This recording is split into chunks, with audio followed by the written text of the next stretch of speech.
All right, well, welcome back. Welcome back. We're here we got another guest on. I'm so excited because I have so many questions and so many things I want to talk about today. We have Dr. Jacob Bloom here. He is a board certified plastic surgeon, owner of Bloom Plastic Surgery if you're local to Chicago in the city and you know it. Or Hinsdale. Or Hinsdale, yes, That's correct. yes. 2 locations. Welcome to the pod. Thank you. How I'm you excited. doing? How the hell are you? I'm great. Had a little bit of a Saturday, but we're Yeah. good. We're good. Yeah, tell us. You were bopping around with the kiddos? Oh yeah. Started off workout at home, then ice skating. Do you always work out at home? Yes. Wow. I used to be group fitness. Okay. I was like big time group fitness, like big Studio 3.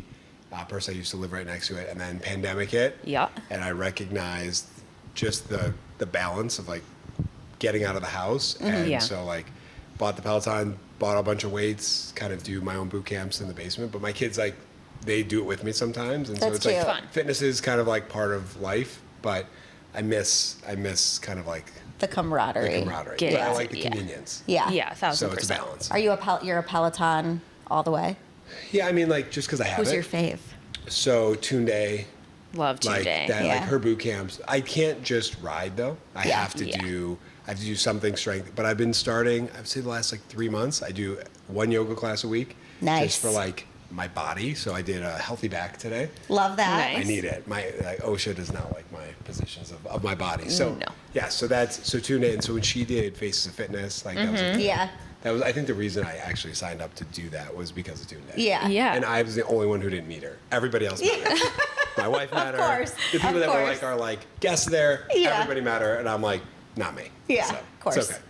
But I anyways. get her every day. It's I love Olivia Amato. So She's do like, I. She is my girl. She's a killer. Yeah. That's her. my style. I'll do her walk runs, like Yeah. just on a normal treadmill. I don't have the Peloton treadmill, but I have the app, and I'll do her walk runs, and it's like barely any walking, but like I like it because it's called walk run. Yeah. So I'm Yeah. not committed Perfect. to like 30 minutes of, Of like running. If you're not Get a mix. into the But I running. love her. And then on the strength side, Adrian is Yeah. like he's the best. He's the I best. know him.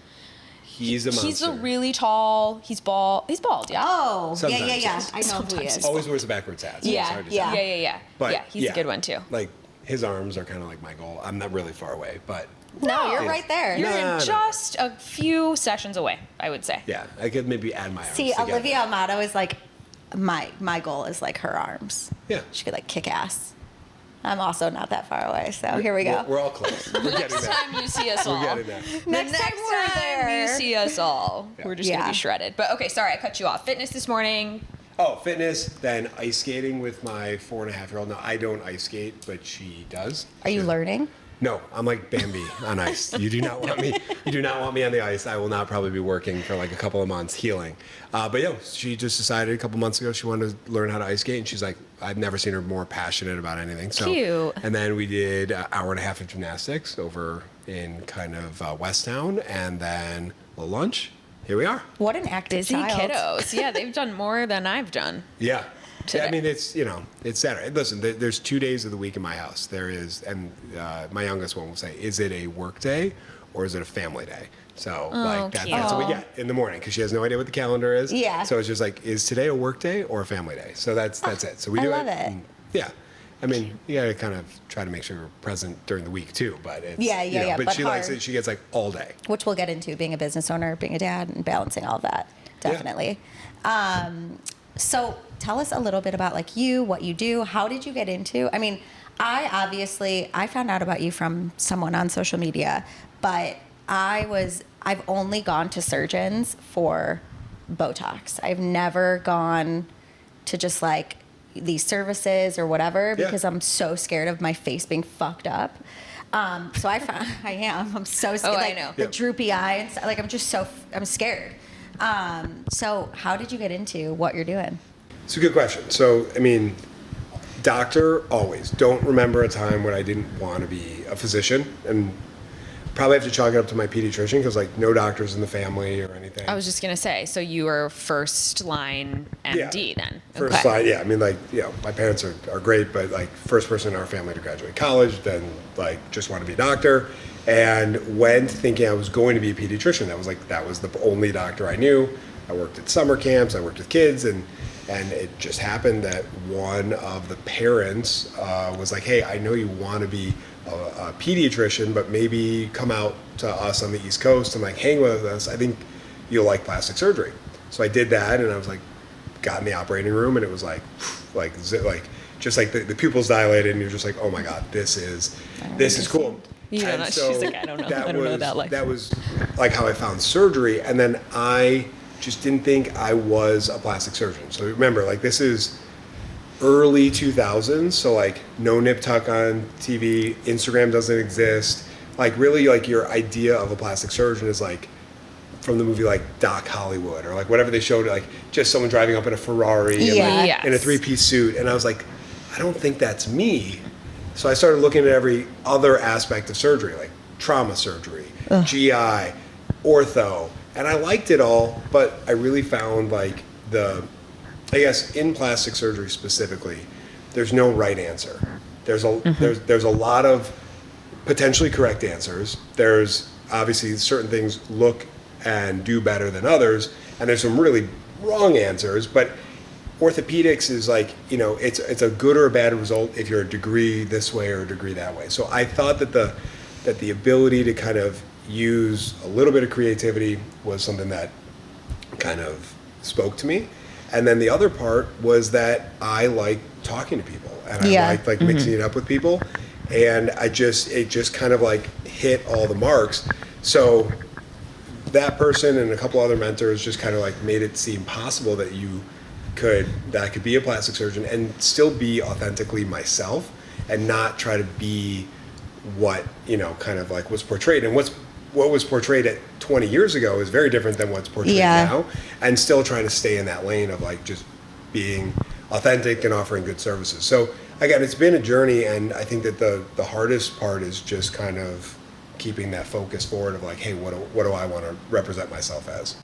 Yeah, I feel like there's a lot, like 20 years ago, even today, I feel like there's this like glamorized view of plastic surgery too, of like I think I said to you when I actually was sitting in your chair, I was like, what's this Barbie Botox thing? And like, what are people doing? Like, and you were very much like, very honest with me about like, it's this, but it's not that. Like, how do you keep your like mindset right in this field where you can get so lost? Yeah, so I mean, I apply kind of, there's two ways of thinking about it. I think there's two ways to project yourself to patients specifically.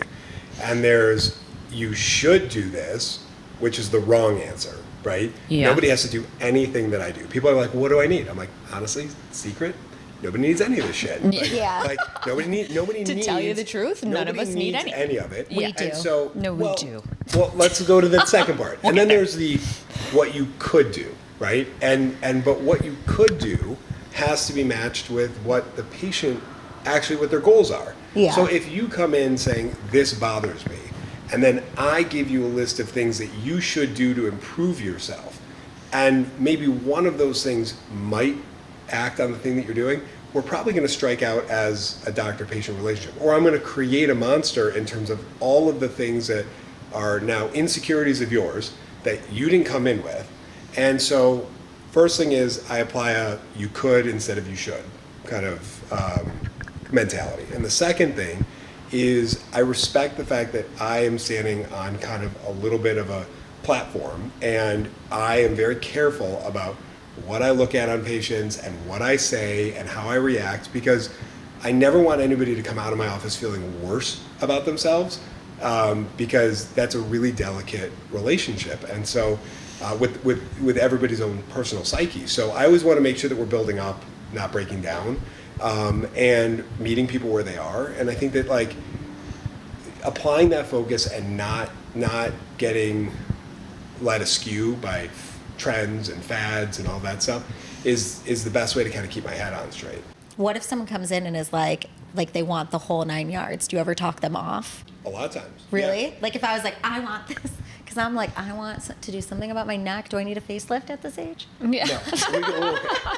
So What can we do? Well, obviously people come in and there's like kind of like, you know, they say all roads lead to Rome, you know.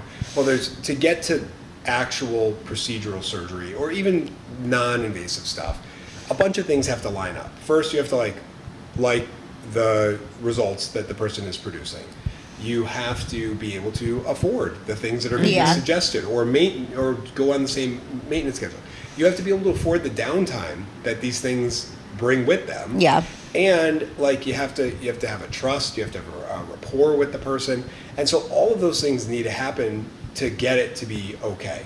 My philosophy is I would rather take the stairs than the elevator with most patients, right? Like I would rather say, hey, like, let's just walk up one floor at a time here, make sure that we're like hitting the little things, and make sure that we're a really good fit, and then we can go swing for a home run, right? Like we can do that, but really kind of working that up, because what I've noticed is, from the industry side of things, a lot of the companies are like, oh, sell your patients all of these things, like get them hooked on all of this stuff, and that's so you have to kind of like push away. But the biggest problem is, let's say one of you came into the office and you talked to me about 4 different areas from the forehead to the chin, and I say, oh well, we could do today your Botox, all of these fillers, some microneedling treatments, all this stuff. Great, right?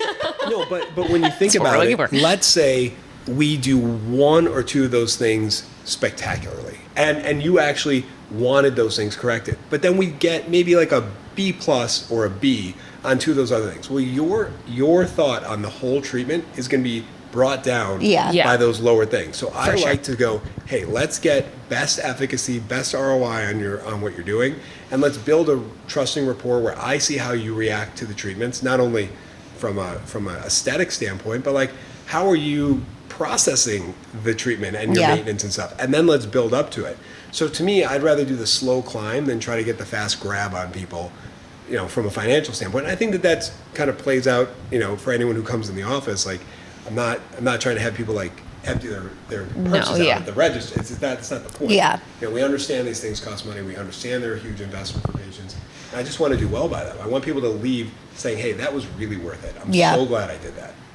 I always leave saying, I'm so glad I did that, and I want more. And I know. Well, that's the hard. I mean, I think that's where it gets dicey, right? Because you go and you enhance something that makes you feel better, and then you feel better, and then you're like, now I want more. Like, what else can I change to chase that same, like, I feel better kind of thing? Yeah. So then there's a fine line, I think, if you don't have a provider that's like, hold on a second here. I think you can get carried away really quick, because there are people that are just like, sure, that's cash in my pocket. What do you want? You know what I mean? There's not a lot of people that, and I've been to people in the past that I've asked opinions about things, and they're like, yeah, sure, whatever you want. And I'm like, but I was kind of wondering, like, what?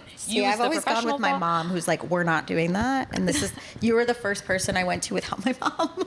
Usually my mom, I know. Usually my mom's there, though, which is really nice because she pays too. She did sign the permission slip for you. She did. Because it was like a field trip. I really wanted her to come, but she's in Buffalo Grove. It's just like too far. But such a schlep. It is. Such a schlep. You get it. My family doesn't even come and see me in the city. Sorry, guys. Why? No, I'm kidding. Oh my God. Hinsdale's much easier. It's right down 294. If you were my family, I'd be like, hey, at Thanksgiving, can you bring me like a few things of Botox? Do you have travel family? talks? Yeah. Like for your family? For like family things? I mean, truth be told, I tried at the early part of the pandemic to launch a mobile Botox business. The math doesn't really math on making it like a profitable business where you can scale it. And so we got pretty far down the road on that, and so we stopped. But I always feel like best treatments are in the controlled environment of the office. For sure. To be very honest. Because like everyone's got it. Like if I came here, like so you don't have Botox with you? I'm just kidding.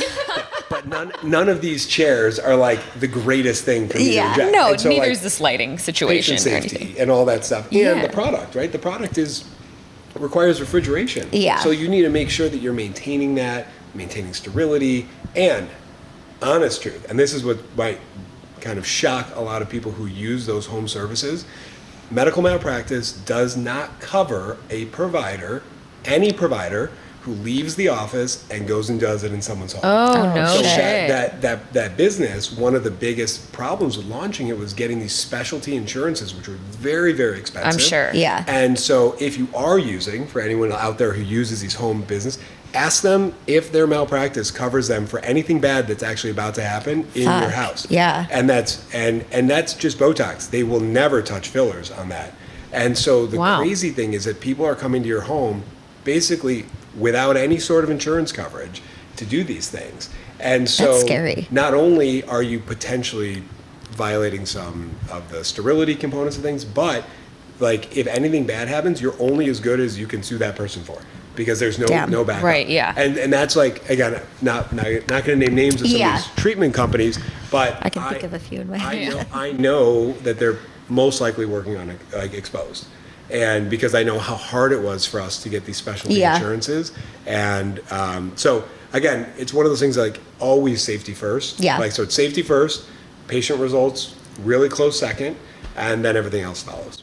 The I should versus I could, is that something a mentor told you before, No, or that's you mine. just you? That's mine. Patent it. Hurry. Get the file the documents right No, now. but I honestly think like even if there's someone who is providing services or wants to get into this line Yeah. of work, or even anything where you're selling something to a person, Yeah. regardless if it's a service or a good, I think like hey, you could do this versus you should do this. Like you should do this is like what you tell your friend when Yeah. they're like in a bad relationship. Like, Yeah. you should really get out of this. Yes, yes, Yeah. yes, Like, yes. you could is when these are elective things that like True. nobody needs. Yeah. Right? And so, and again, it doesn't mean that I don't believe that we're providing like benefit to Yeah. the patients, but yeah, it probably came in a different form, but yeah, that's just something that like I always tell the patients Yeah. when they ask me what they need or what they should do. Yeah. Is that it's more like, hey, let's think about this differently. Yeah. What could you do? Yeah. Right. And then when you think about what you could do, think about it in this. There's always a good, better, best Yeah. on your treatment options. Yeah. It's not just one, right? So listen, you can get a good result here, you're gonna get a better result here, you get your best result. Yeah. Doing whatever. Let's scale it back for 2 seconds and then Yeah. we'll get into like the nitty gritty of like treatments and stuff. So you're from Chicago, we just discussed. Yeah, You did suburbs. or suburbs. I just as a Chicagoan, Yes. I have to say, that you're like asterisk, I grew up in Northbrook, but Someone's gonna I get am from upset. Chicago, and I'm a total Chicago fan. Are you Okay. a Cubs fan? I'm a Cubs fan. Are you very excited?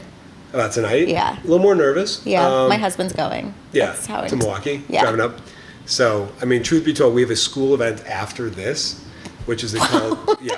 packed and day busy, keeps going. Jay. But it's a parent-only event. It's called Oh. the College Kegger, and yeah. so there's some parents. So it's a football and Cubs watching party. So Right, like, that's really fun. Very cool. yeah, that's why staying in the city is great because He's like, this only is the why people my who stay in the kids city stay out are here. like fun parents. Yeah, they're like, yeah. They're like the people. They Yeah. get a Guys little have weird in gone the suburbs. down. Yeah. I mean, Yeah. listen, I have a lot of friends who live in the suburbs, but you kind of like You're like, you quit a they're little not as bit. cool, Yeah. you know? Quit Like, a little you're bit. not as It's cool. so much fun up here. Yeah. It's not.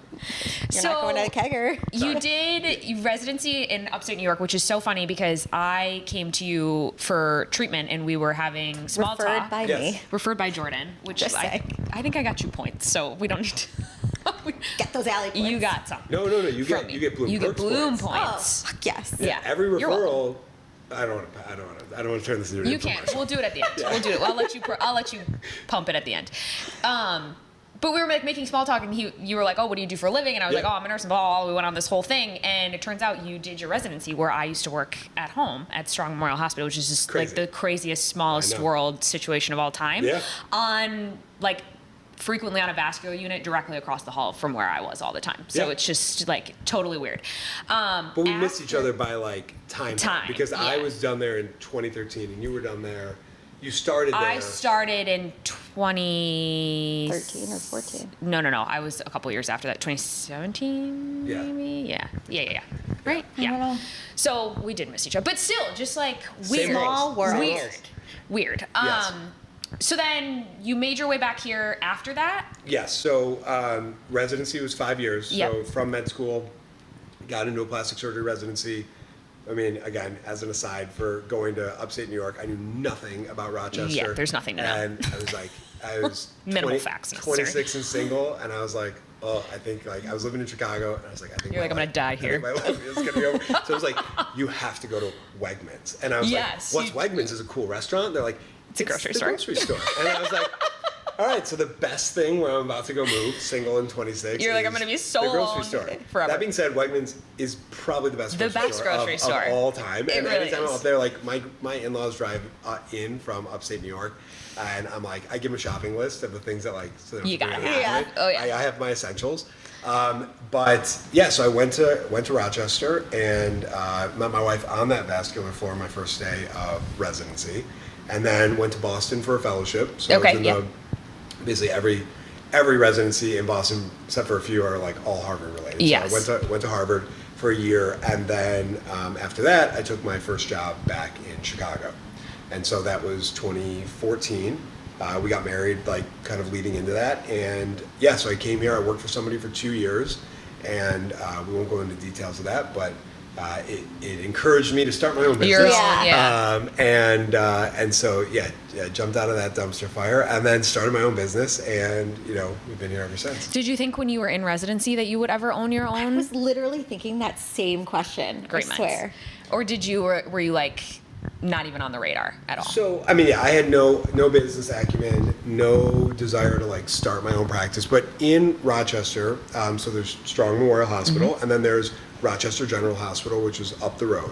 And so we worked for the university guys who were all kind of like on salary, and then we also worked for this private practice. These Yep. like 5 really great plastic surgeons that had their own business together, which is pretty rare in plastic surgery. Have like a group of plastic surgeons who work really well together. And one of those guys, Dr. Jeff Fink, he, every Wednesday when you're on rotation with him, called it business lunch. And he would just teach you about like all the dollars and cents of like what it took and to run a practice. Like, everyone thinks that like, they're making lots of money, but like you're only keeping 20 cents out of every dollar that's coming in the door, and just put a lot of things in practice. So he gave me a lot of like pragmatic advice that kind of like, kind of like Slumdog Millionaire, like kind of comes up later Yeah. in life. You're like, oh, that was really helpful, but you didn't know what you're doing. So no desire, and really didn't know if I was going to end up where I thought I would probably be in private practice, but never thought I was going to own my own. I think it just came to a situation where I was like, hey, I just think I can do this, and it was a lot of encouragement from my wife and some other people that were like, hey, you can do this, you got it, and just kind of listening to people who had my 6, and I was like, okay, let's do it. How long ago did you open your first? So, I did it as a little bit of a slow roll. So I left that first practice and founded Bloom Plastic Surgery in 2016. Okay. But at the time, I basically was just like a logo. Like I had nothing. I was building a Yeah. website. I had a logo.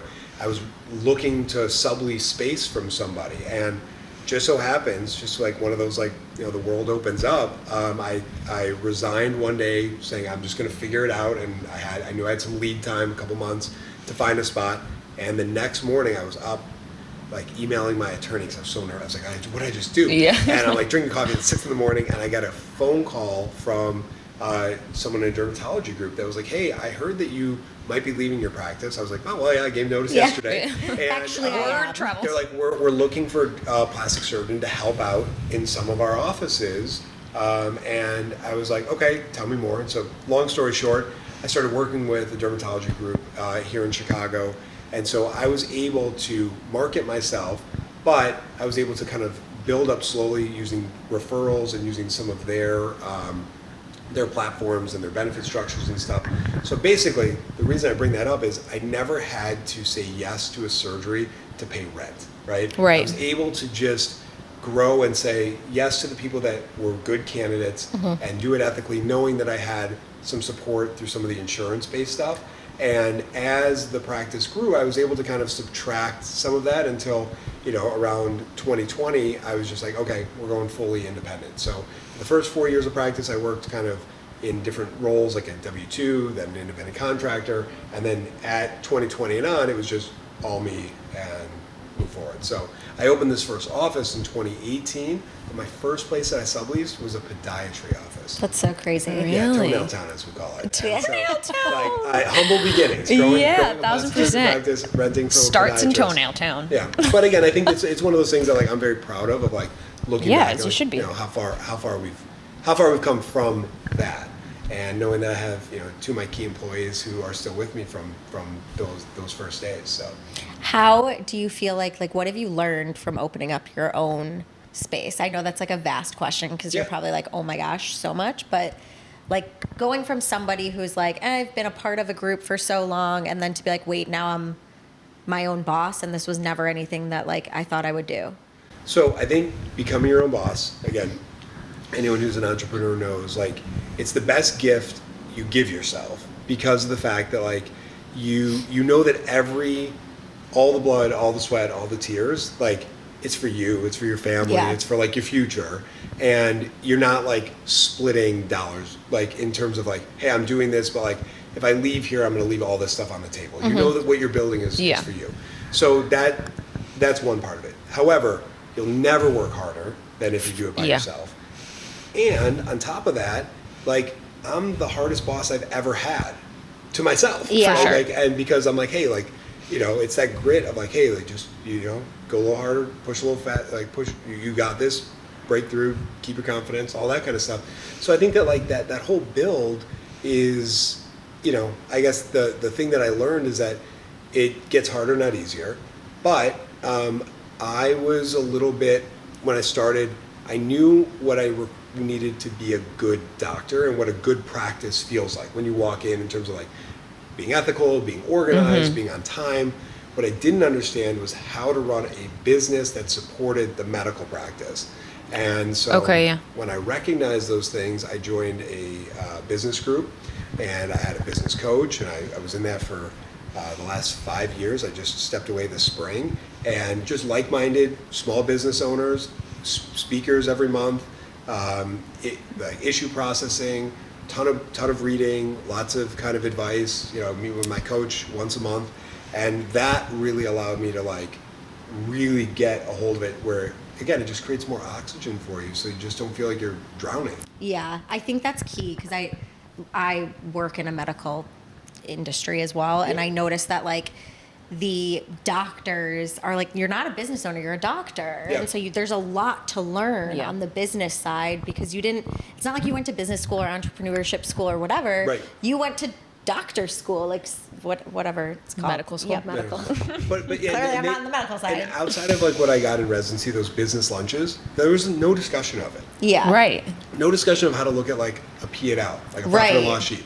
Like not understanding any of that stuff is really hard, right? Yeah. Because then you're either putting trust in somebody or you think because you're so smart because you went to med school that you can just figure it out. Yeah. And you end up putting yourself in financial distress, and that's, you know, you see these places come and go because of that. But yeah, no, you're absolutely right. And so I think that, again, some of the stuff that we read and implemented in the office allowed those things to kind of go. And being in a business group, it was like getting an MBA in my own business. Yeah. Yeah. I had to present my business, my financials every year, like, and get grilled by a bunch of other business owners. So, again, do I know it all? No, but do I know kind of how to ask better questions now? Probably yes. Yeah. And you said you have 2 people that have been with you from the beginning. Yeah. How do you feel like you fostered that environment within, especially a part of me is like, is it because you had something so bad that you were like, okay, I know what I don't want to do? Yep.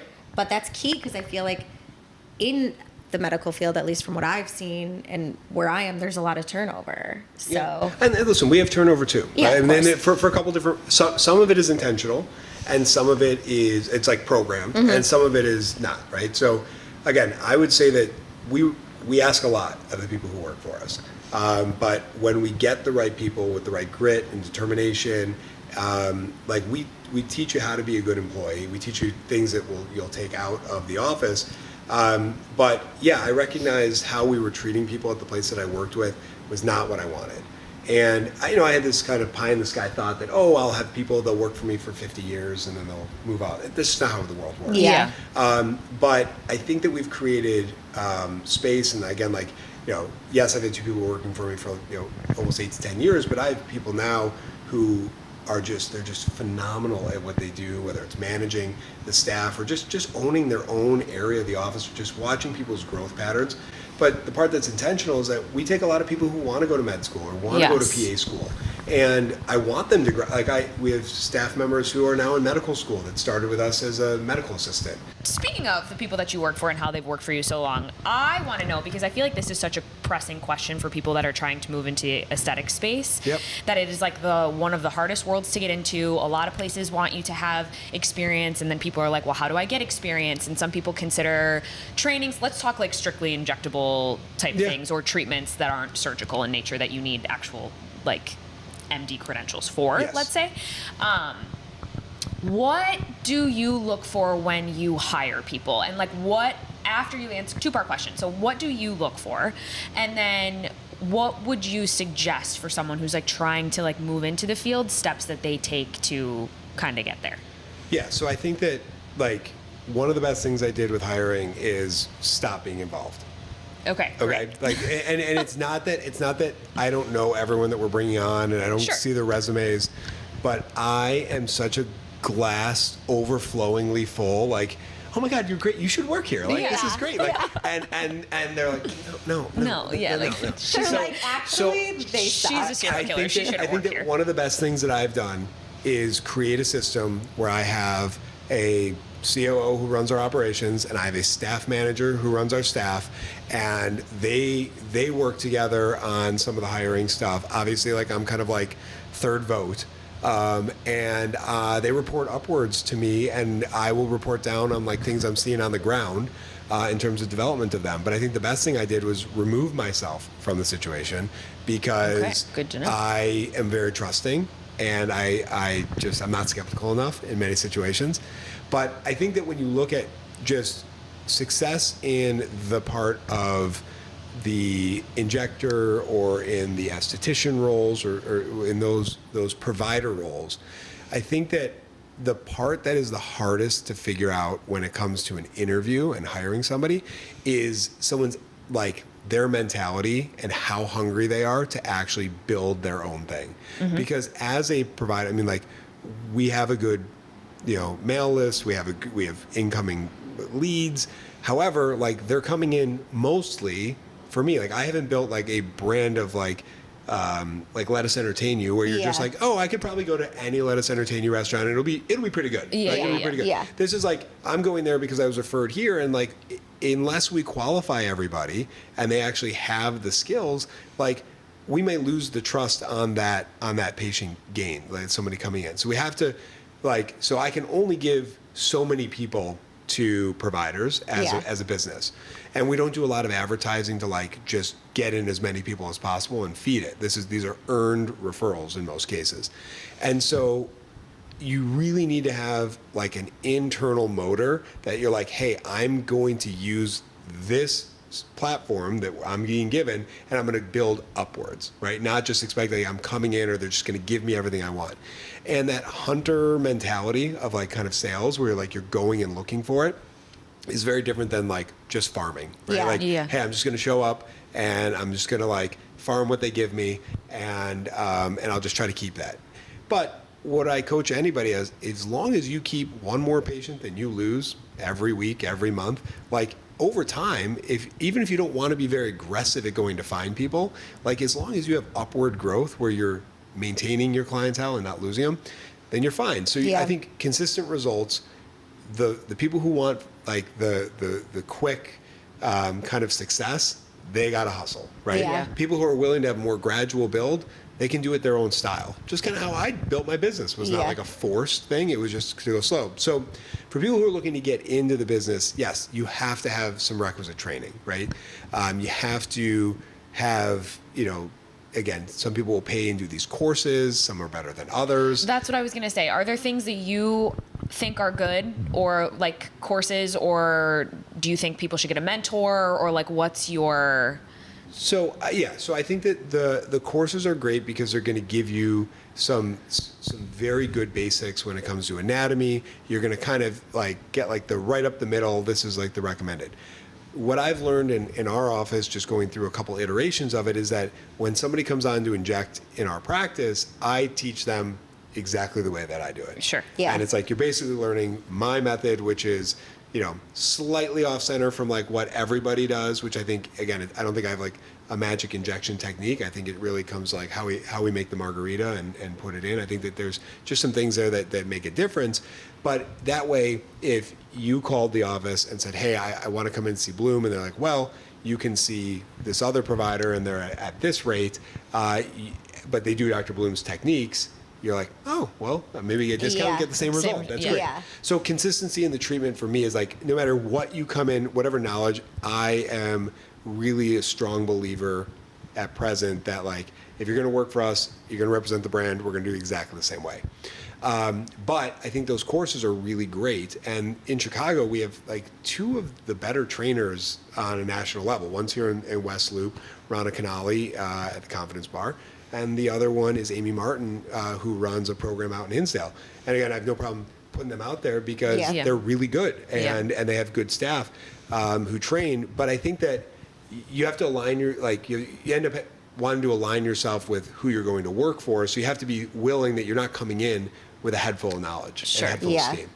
And, currently I have a nurse who is learning how to inject. And she's doing Botox now. We're moving into Dysport soon. Started as an esthetician at Sydney in our office, and she's amazing. And she went through nursing school, and she's been working with me, training with me, going through all that stuff, and getting some coursework along the way. But that was not a quick just flip of a switch. Yeah.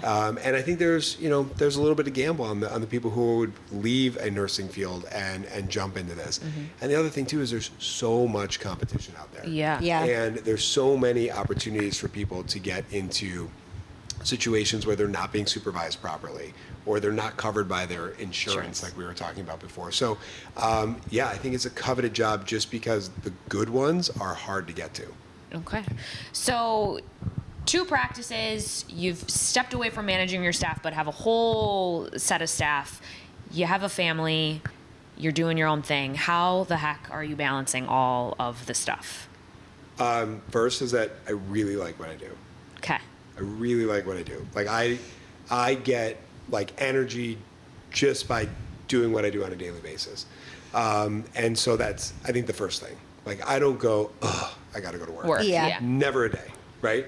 Never a day. Sometimes the phone rings like middle of the night. I'm like, What are they calling in the middle of the night? It's like the emergency line, no? Yeah. I mean, I got a call on the way over here from, a surgical patient that. I guess it's like surgery. I think because I just No one's calling about their Botox on the weekend. But like the phone call I just got was a patient that we did surgery on Wednesday, Thursday, and today was like the day they're taking off the bandages, taking a shower. We have somebody on the phones in the morning. They talked, and then they called back after they weren't there. And so I took the phone call, and I talked to the husband, and we walked through everything. And I'm fine to do that because I only have so many satellites in orbit every week. There's only so many acute ones. But so first thing is, yes, I just like what I do.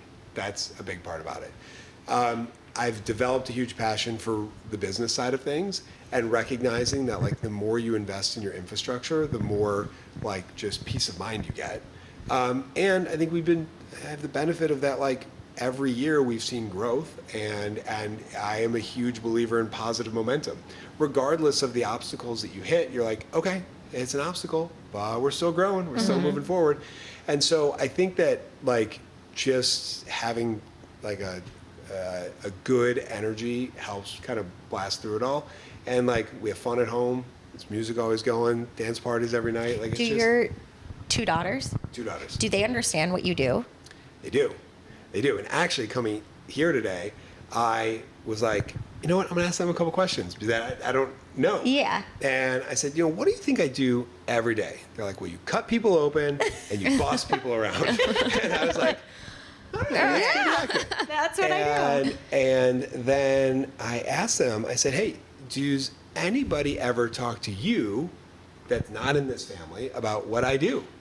And I was a little surprised to hear that their teachers and camp counselors like, I need to go see your dad. And like, I have a now 2nd grader and a pre-K. And so like them hearing this from like people, like I think like they kind of puff up their chest a little bit. Yeah. It's cool. But I also don't think they like get why. She's like, yeah, I think one of my teachers said like they need to come so you can like stitch her up. And I was like, I'm not sure what Sure that means, but like, okay, fine. But, so they do know. And when I opened the office in the Gold Coast, that was about 3 months after my oldest daughter, Palmer, was born.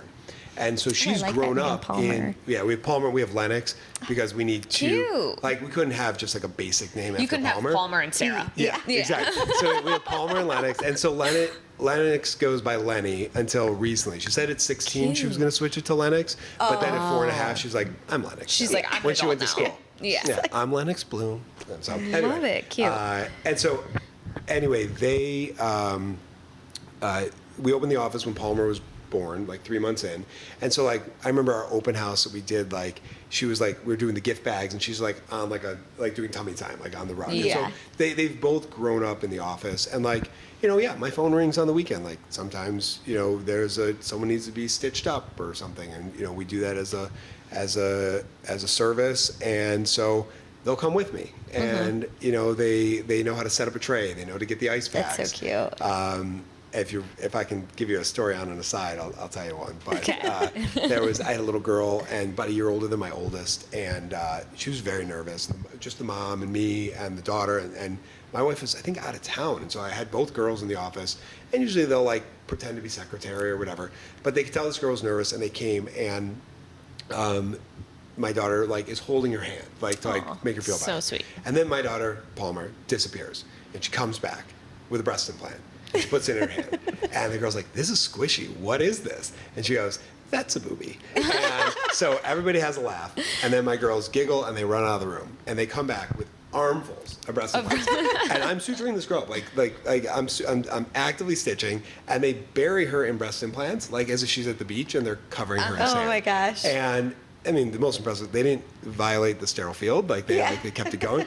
But like it's just part of life for them. And like they'll see kids on the playground, like, don't do that. You don't want my dad to have to give you stitches. Like they're kind of like the hall monitor. So again, I don't. So they do have an idea of what I do. Yeah.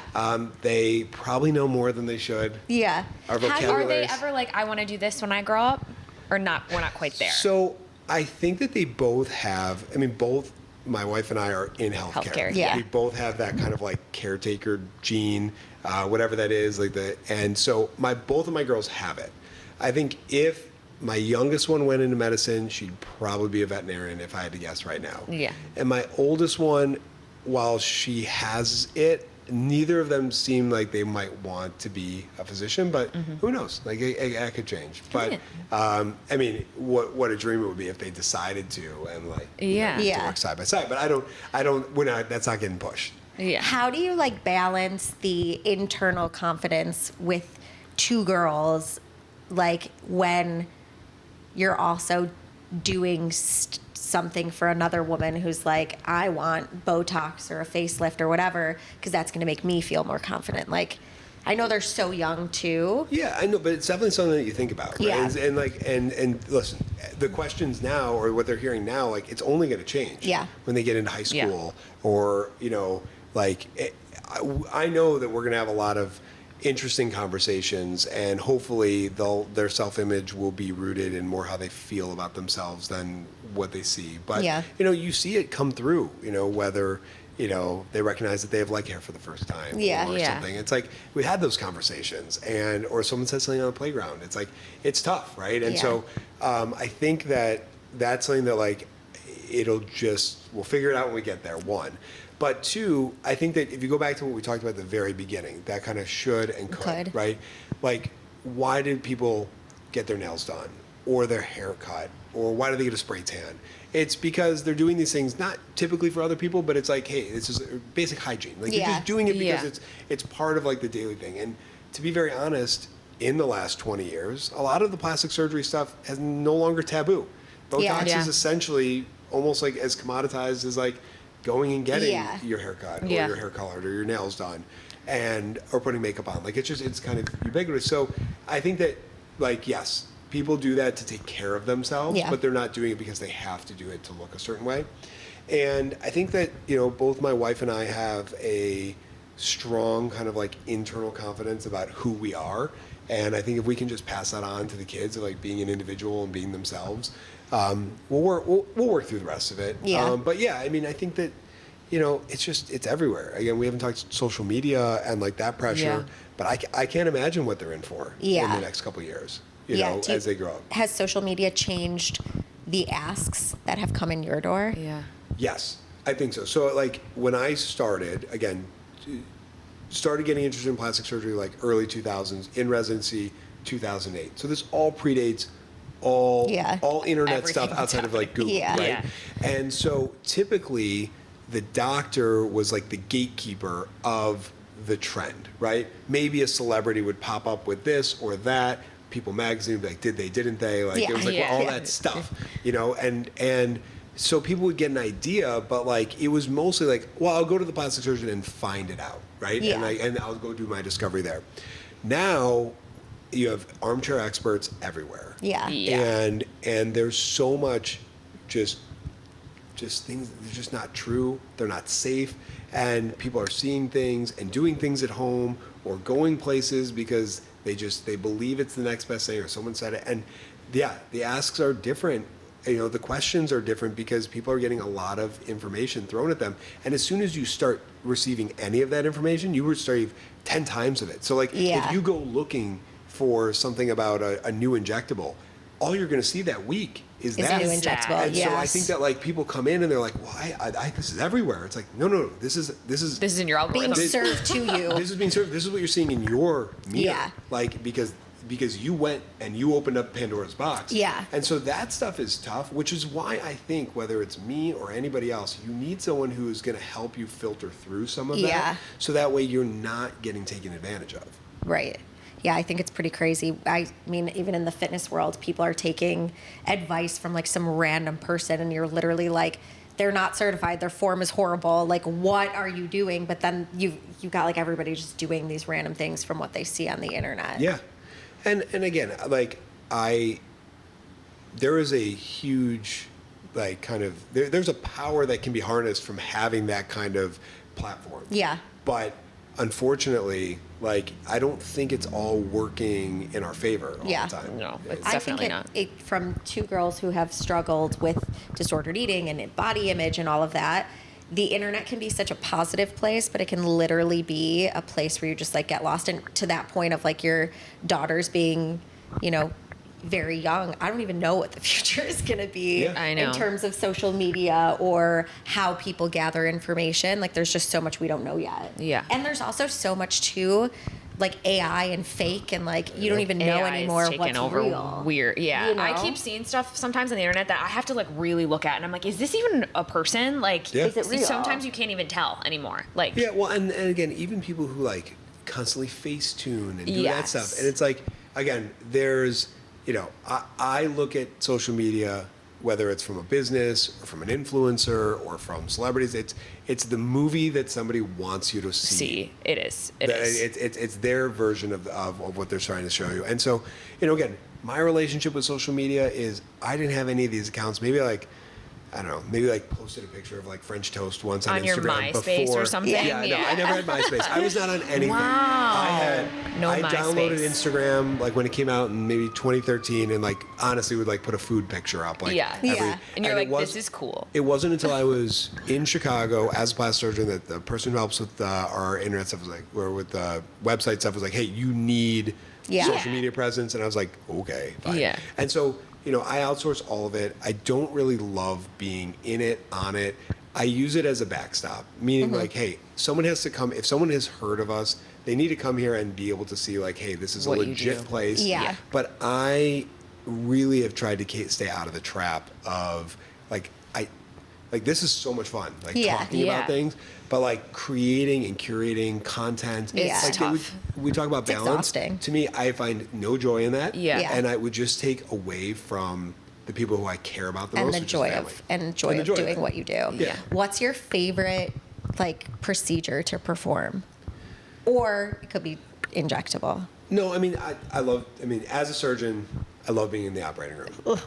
So gross. We won't go into details, but part of my job that I do like too is that like I get to mix it up with people in the office Yeah. as well, and we get to we have it's a little bit more of a controlled environment, but the operating room is a fun place to be. Yeah. So I think that Do you operate in Gold Coast? Yeah, so I operate at a couple different facilities. The two main ones, 900 North Michigan Avenue, has a surgery the center medical, on the 15th floor, and then in Hinsdale, we have a surgery center right above our office there, and then there's a nice. couple other ones that I use as well. Damn. Okay. But I would say that the procedures that are the best for me are the ones that kind of are time efficient and have huge results. So like the two ones that are like they take a short amount of time, but they produce like a absolute like game changer result. Upper blepharoplasties. Perfect, because I'm looking for one. What is that? It's an upper eyelid lift. Yeah. With skin removal. What's that? Like this? Like Yeah. to lift my eye? Yeah. No, not you wouldn't want it that way. You want No, it lifting yeah. it. It's removing that little bit of skin from there. Like right Like here. this extra. Yeah. Oh, But yeah. so if you remove it now, when I'm older, do I have to do it again? Well, so obviously nothing's permanent, right? Every time, like, you know, listen, we do surgery today. You're basically taking the egg timer, we're flipping it up, and the sand starts falling right back through the hourglass. Yeah. Like every Yeah, day yeah, you're still yeah. getting older. Upper blepharoplasty typically has a really long, in my opinion, has a very long kind of efficacy. Where patients who've come in, they've been 15, 20 years out, and it's there.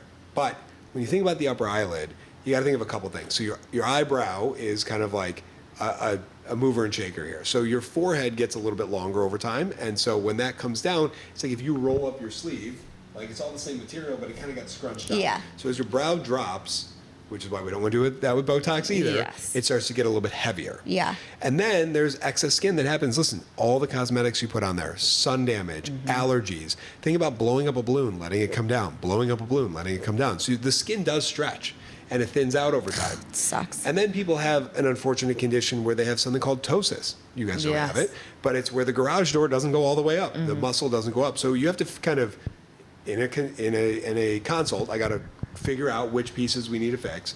But if it's just a straight line upper blepharoplasty, it's done in about an hour or so. The recovery is quick. Some patients can do it in the office. Some patients have to go to sleep. What's a recovery time? So there's social downtime, and then there's pain. People are off pain medication in 48 hours. Okay.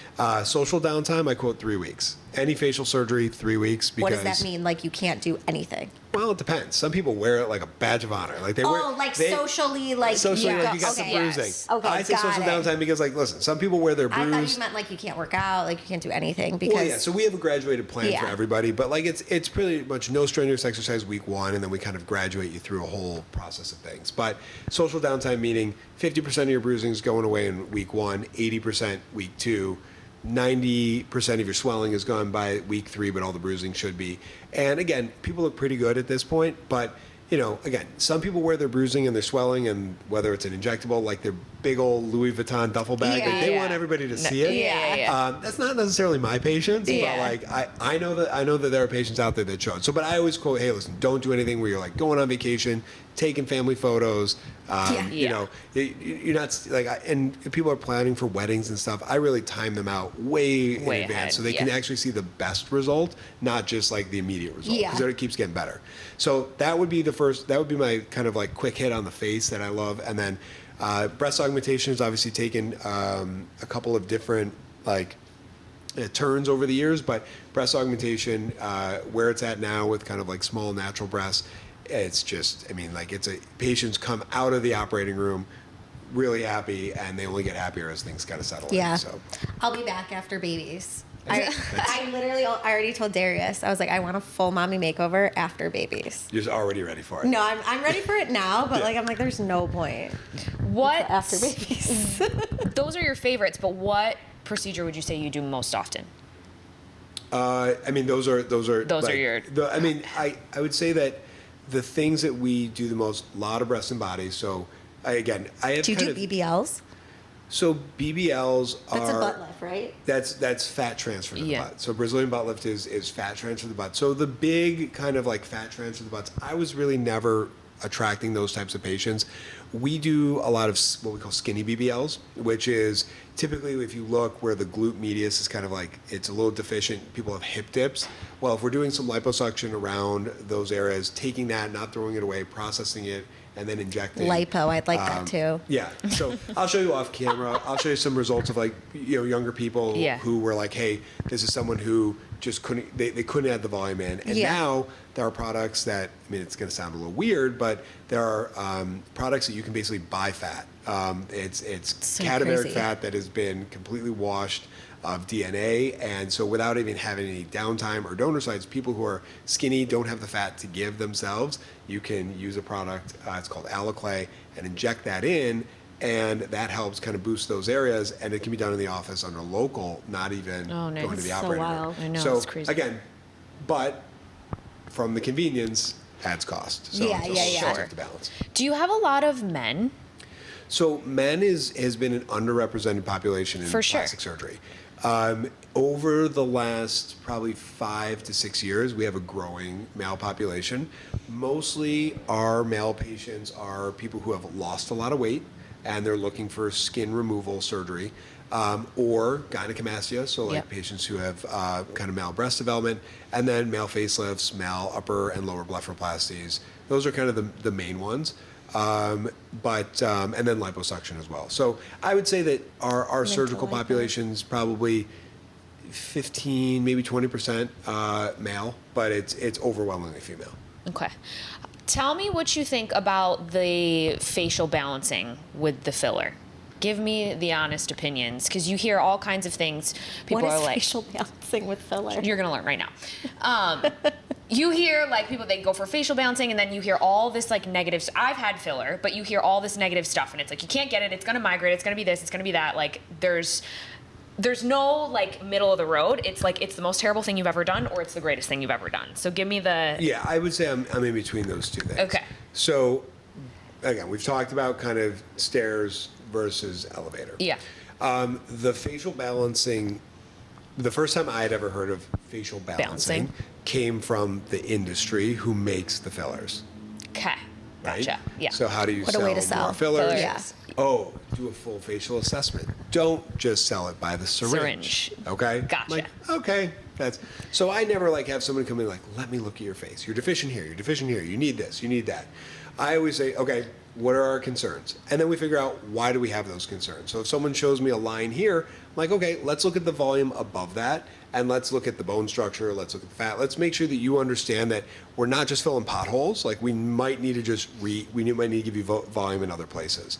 I think facial balancing and facial harmony is like you can help patients understand where their asymmetries are, and then you can let them prioritize how you put it together.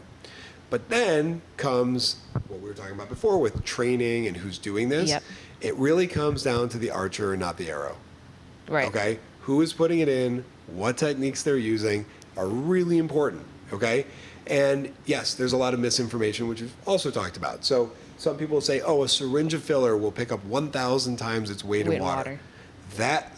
A syringe of filler is 1 ounce. So that means we're walking around with a liter of water in our face? Yeah. No way. Yeah. Like, not true. So I think that, yes, you can overdo it. You can put it in the wrong places. You can put sometimes you're injecting in the right place, but you're using the wrong product. So, there's so many different fillers. You have to think of it like a golf bag. Like you're not going to hit your driver on the green when you want to putt, like, and vice versa. You're not gonna hit your putter off the tee. It's some people just use the wrong thing in the wrong place. So again, it just goes back to like do your research, find somebody who's gonna like meet you where you are, and nobody needs any of this stuff. So make sure that you're getting what is bothering you. So if you come in, you're like, I don't have a chin. Okay, fine, you don't have a chin. What can we do about that chin specifically? Not like, oh well, you should also do something about your nose and your upper cheeks and get some Botox up here. I think that's really kind of violating the trust that you're trying to build with people. It's like a sales scheme a little bit sometimes. So like, wow, you're really telling me I'm ugly and I need a lot. Right. Like if I didn't come to you and if I didn't tell you that I was ugly, don't tell me that I'm ugly. Yeah. You know what I mean? Like Right. I get the. Yeah, and again, and I think that the amount that people put in, it's like, it's like, oh, I have you as a captive audience, Yes. we paid for you through a Google ad. We're gonna now pump you full of stuff so we can get our ROI on it, and you're in marketing, so you know that. Yes. And again, it's just not. It's not how we do business. And again, like, yes, if somebody is interested in doing 2 fillers, yes, from an efficiency standpoint, great. Let's do that in one sitting, but let's understand why we're doing it, what we're getting, what we're not getting, what our risks are, and make sure that we're doing it Like, and again, you also have to look at people's aesthetic and Yeah. the people that are representing them. I have some patients who like filler in their face more than I like it in their face. Sure. Okay? Yeah. And same thing with surgery. I feel like I have maybe it's because I'm from the Midwest, I'm not from Miami, or I don't work in Yep. those areas, but like I feel like I have a naturally enhanced kind of midpoint of like where I try to get patients to. Not the extreme and not kind of underdone, but somewhere that's kind of like when someone sees you, they're like, something looks good. I don't know Yes, what it is. what it is. What is it? I don't want somebody whispering like, "Who did your filler?" Yeah, like, yeah, I don't yeah, want yeah. that for you or for any of my patients. I want it to be your secret, or your like billboard. Like whatever you want to Yeah. do with it, you can, but not anybody to kind of be like, "I know what you did." Like Yeah. I never want that for anybody. What's the craziest request you've had to turn down? I mean, turn down. Or Have you or ever the had- craziest thing Yeah. I've heard. The craziest Yeah. thing you've been asked to do. Yeah, so I mean, I had a patient probably in the last year or two who we were doing a massive weight loss surgery to kind of get everything lifted, and before we went into surgery, she said, "I want you to make my fat cat a pretty kitty," and I said, Oh. "Okay." Now it was part of the surgical Well, plan to ma'am. address that area, but I was like, "Oh, okay, All right Yeah. then. All right. And so, yeah. yeah. That is. Did you accomplish that task? And I think so. I mean, I She mean, walked away happy. we're gonna have to follow up, figure it out. no, one of our happiest patients. for Have sure. you ever had to turn down something that you're like, I just don't do that? Yeah, all the time. All Great. the time. I mean, we have patients, again, what I've found out, and I've told the staff this from the beginning, as we have become, we went from being a word of mouth business where it was like, just like how, Yep. how one gets to another, right? Yeah. You got to meet through somebody, you got to meet through Jordan, and it just keeps going, right? However, as we have grown our presence, through Google reviews and this and that, like the billboard starts going up and you don't control Who's who is coming in the coming door. in. And so we get things all the time. And again, I will always meet people. Obviously, there are some patients who don't have a good relationship with their self-image. Mm-hmm. We have some patients who have some maybe undiagnosed or untreated mental health Yep. issues, and really walking a fine line with those patients. And even patients that we've had that have been perfectly fine and then have a manic episode and they're coming in or there's issues. Yeah. Like just being very careful with those types of things.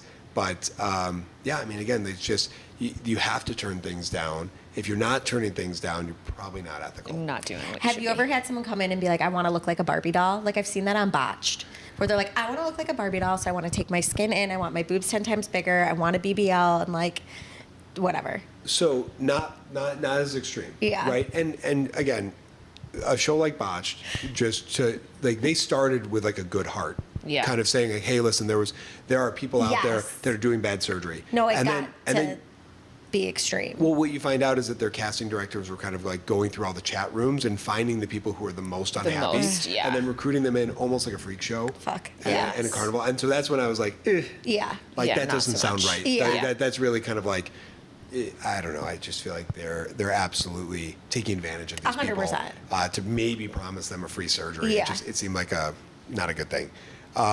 But yeah, so we'll have some patients who want more extreme things, but not really. And again, when you look at stuff like body dysmorphic disorder, Yeah. so in the general population, it's I think like 1% to 2% is kind of where it's at. Patients presenting for plastic surgery, I think the most recent numbers I've seen is about maybe 15 to 20%. Yeah. So obviously we're seeing a much higher proportion of patients. And so you have to have a mindset of like making sure that patients are doing things for reasons that are very reasonable. Again, if someone has something that they're concerned about and I can't see it, I can't fix it. Can't, Yeah. Right? And I tell patients that. And if patients have goals that are beyond what I think I can do, I say, listen, these are people who have this much more experience. They have great results. I don't think I can get you where you want to go. I would look at these folks and I hope that when they go to those people, they treat them the same way. They say the Yeah. same Right? thing. And that's the hardest thing is that, sometimes the enemy of sending them away is that like they might even come out worse. So it's like, hey, can we find a safe middle pathway ground, for this yeah. person to get them happy Yeah. without taking advantage of them or them getting taken advantage of, because somebody who's hot to trot on some of these procedures, they're going to go find it. Yeah. Yeah. So, What do you think is next in aesthetics and plastic surgery? I mean, if I say like in our lifetime, where does it need to go? I think that, right now there's a lot of like kind of hocus pocus, but regenerative medicine is probably the place that will really be a huge paradigm shift in what we do. You think, why do we use Botox? We use Botox because we're trying to turn off muscles that create wrinkles. That's kind of silly, right? Like we're not actually fixing the skin that has the wrinkles. We're just stopping it from moving. So we're walking around with limited motion and stuff like that. Imagine if you could reconfigure that and actually just put the toothpaste back in the tube, get the elastic back in the skin, get it to be like your 20-year-old skin that you could like do whatever you did at 20 and wake up and still look like dewy and hydrated, Yeah. right? Versus what Amazing. happens as you get older. And so I think that like in our lifetime, Botox may disappear, right? And there'll be something else. But that's not kind of right here. I think that the biggest thing that's kind of coming on, we're talking about breast augmentation, is a company out of Costa Rica that released an implant in the United States last year. It's been on the international market for 15 years, called Motiva. And it's really just an elevated science of what the implant is in terms of safety and all the things that people get concerned about.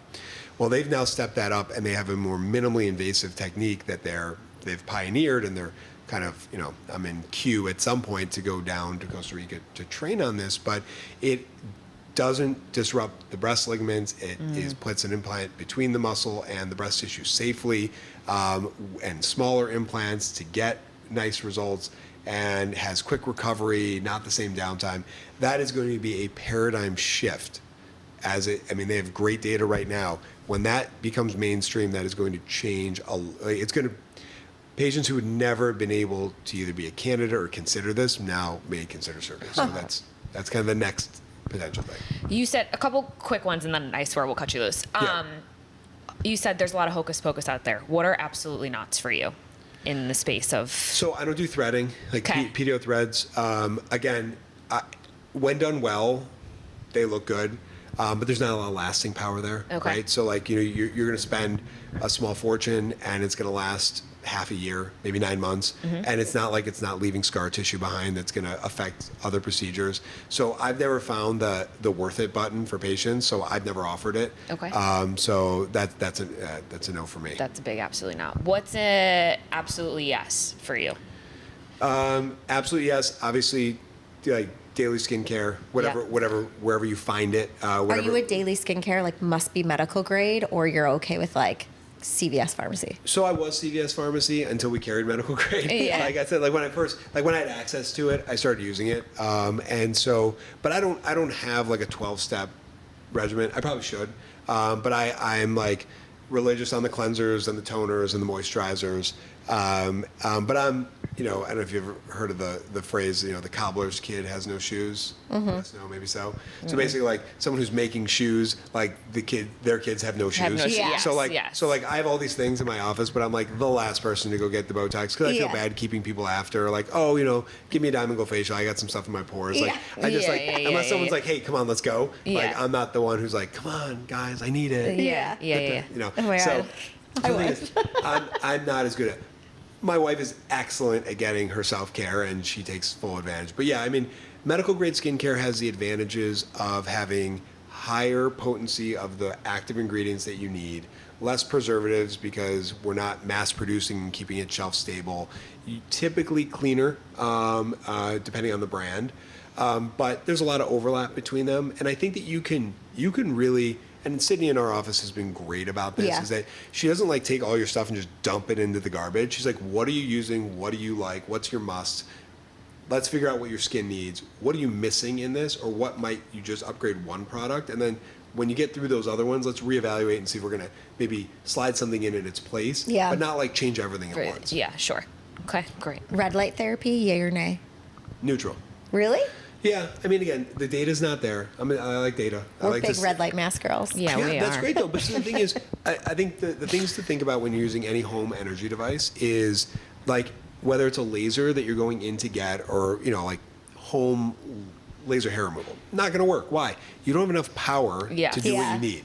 So a red light therapy, like they're, based on the power that's being delivered, whether it's battery operated or plugged in the wall, you're going to have different efficacies. And you got to make sure you're buying the right one, right? Like, one malfunction on a red light thing, you don't want to get a contact burn, Yeah. right? Yeah. So I don't think there's anything negative. And if you feel great about it and your skin was responding well, go for it, right? No problem. That's a no harm, no foul. Versus the UV tanning beds that drive up melanoma. I don't think that's going to be the case with the red light. Sunscreen every day? Should you or do I? Both. Absolutely should. I am not an everyday sunscreener. I'm basically inside all the time. I know I get it while I drive. But yes, I am big time zinc. So I'm a big fan of physical block sunscreen, not chemical.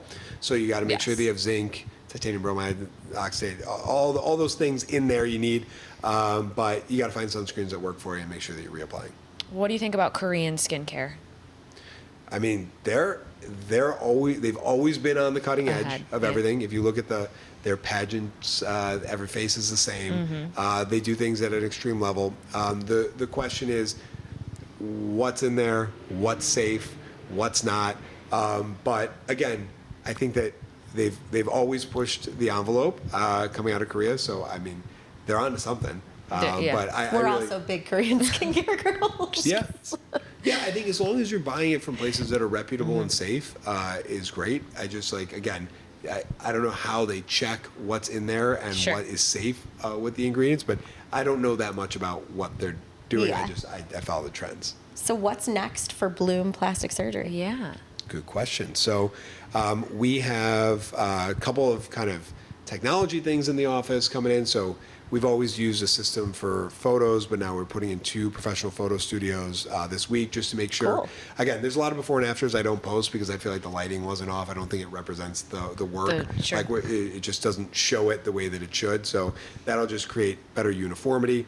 Brought in a new technology for kind of simulation of surgeries, whether it's liposuction or breast augmentation, kind of just being able to show people on their own body what results may be.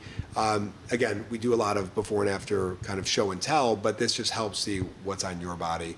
Cool. And then we're launching a membership program at the end of the year, and that will be something that will allow for people to get, kind of our patients who want to take advantage of free facials and discounts on skincare and Smart. stuff. So we're launching that at the end of the year, and I hopefully, again, for patients who don't do enough Botox for a Botox bank, this might be something, or they want to get into some of the other areas of the office, and it should be pretty exciting. So that's called the Bloom Collective, and I think we're going to drop that around Black Friday. You have such a good last name for stuff. I know. Yeah, you really do. I appreciate that. I thank whoever gave it to us at Ellis Island. I mean, Bloom was not the real name. Yeah. It was something Jewish that translated to flower. In Ellis Island, they're like, you must Bloom be it Bloom. is. I love Bloom it. it is. I love There it. it is. Where can people find you? Let's say they want to book an appointment, they got a question.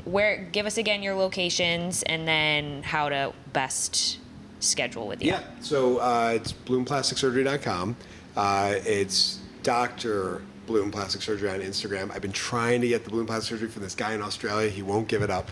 Damn, rude. Let it go, man. It's empty. He's got nobody. Oh my he's God, just so sitting rude. there He's on just it. knows it's your happiness, I so know, he's stealing it from you. I said I would send him Portillo's to Australia. I tried hard. Anything. Yeah. Lou Malnati's frozen He's like, pizzas. nope, it's mine. But phone number is 312-549-8691. You can text or call. Which is so They have nice. a great text system. It's so convenient. They send your aftercare right away. They're like, if you get Botox, they're like, in 2 weeks, can you please send us photos just so that we can make sure that we didn't miss anything? You've got a really great text line. Well, we love it. I mean, we monitor that and we make sure that we have patient reminders and all that stuff. But happy to kind of meet anybody, and we got again, I think that when it comes to the providers, you have a lot of people to choose from here, but making sure that you find someone that you really connect with is probably the most important thing. He's the best.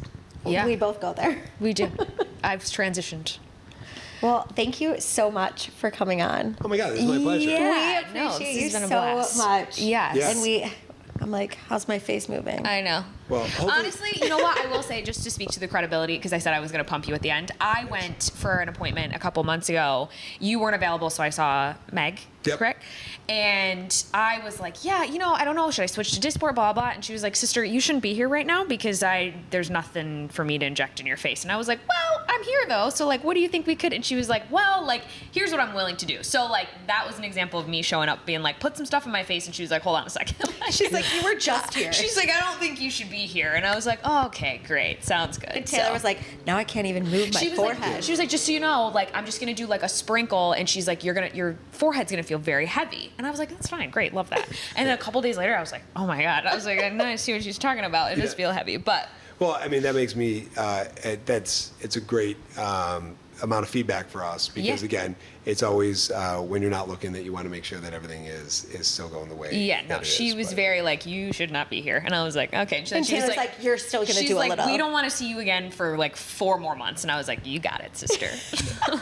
Well, Stay I think away. you guys have a great platform here. Honestly, like I think that you Thanks. guys just like it's real, and I think hopefully this resonates with the people who listen to Yeah, you. no, yeah. people are going to Heck love yeah. this. Yeah. And again, if we didn't cover anything and you need me back, you know, Yeah, we'll we do will round two. definitely have you back. We'll I'd be do happy round to be 2. back. Okay, Well, great. after Thank the you. next set of ice skating, gymnastics, and everything else. the Yeah. And all the other things you're doing. The next family day, come on out. Well, we always leave everyone with one reminder, which is, girl, everything's fine. It is fine. It's great.